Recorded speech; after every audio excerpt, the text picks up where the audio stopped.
So in the last part, we showed a theoretical formula for finding the inverse of a matrix using determinants and cofactors.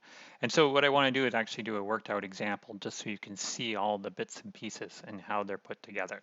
So here's the matrix that I would like to look at, a 3 by 3 matrix, and I've recalled the formula for the cofactor. So Cij is equal to -1 raised to the power of I plus j, so it's the sum of the indices times the determinant of A sub ij, the matrix that you get by removing row I and column j.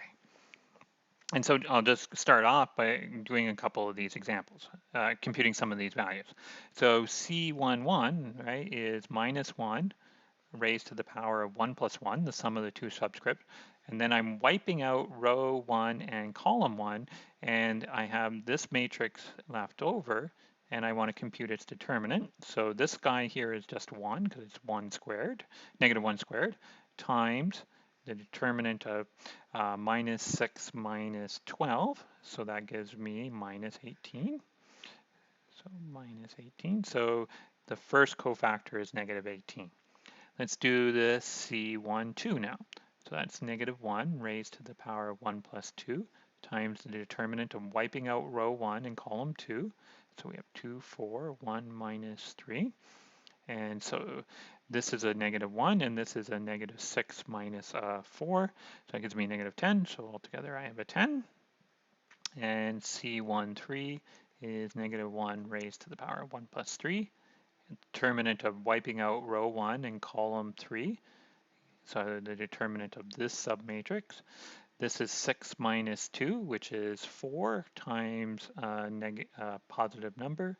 So that gives me 4. Now, you should be doing this for each of the possible I and j. So since this is a 3 by 3 matrix, you have to do it for all 9 possible values, okay? And in the interest of time, I've actually computed all of them right here. And you can see these in the lecture notes if you decide to download them later. So we can use this information to find out the adjoint.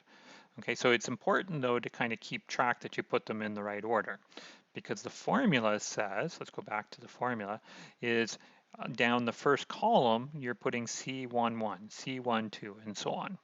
So the C1 something are in my first row here, so they would become the first column of my matrix. So it becomes, oops, I lost them, now I can't see them. There we go. So I have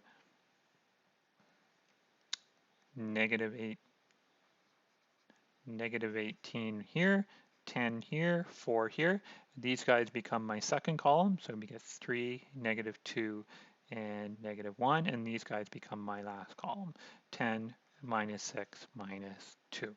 So that's the adjoint of the matrix, and we can find the inverse by now just finding the determinant of the matrix. And this is a 3 by 3 matrix, so we can use our 3 by 3 trick for our matrix, and you could do that, but just let me tell you at the end of the day what the inverse of the matrix is. It's not the inverse, the determinant of this matrix is -2.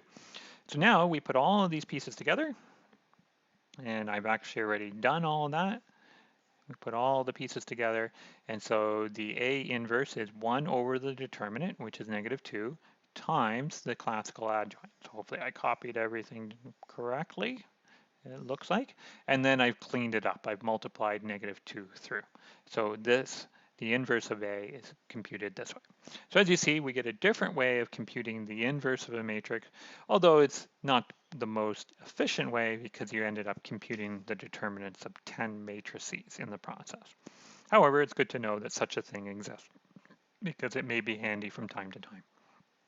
So we'll stop this part of the lecture, and then in the last part of today's lecture, we're going to talk about the connection between determinants with area and volume.